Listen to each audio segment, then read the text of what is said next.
একদিন একটি দারিদ্র বিড়াল রাস্তায় বসে খেলছিল এবং কিছু ধনী বিড়াল তাকে দেখে হাসাহাসি করে এবং তা দেখে সেই দরিদ্র বিড়ালটি কান্না করে এবং সে যায় দোকানে কিছু জিনিস কিনতে এবং গাছে ডাব পাড়তে যায়।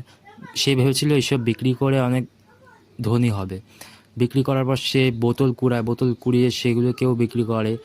এরপরে সে যায় সমুদ্রের নিচে মুক্তা কুড়াতে এবং সেখান দিয়ে মুক্তা পেয়ে সে আনন্দ পায় সেই মুক্তাটি পেয়ে এবং সে এই মুক্তাটি বিক্রি করতে যায় এবং বিক্রি করার সময় একটি শয়তান বিড়াল তাকে ধাওয়া করার পর তার মুক্তাটি তার হাত দিয়ে ছিনিয়ে নেয় এবং সেই গরিব বিড়ালটি অসহায় হয়ে বসে থাকে এক জায়গায়।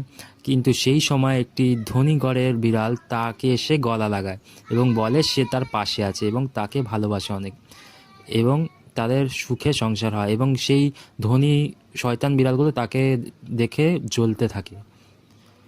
চ্যানেলে নতুন হলে অবশ্যই সাবস্ক্রাইব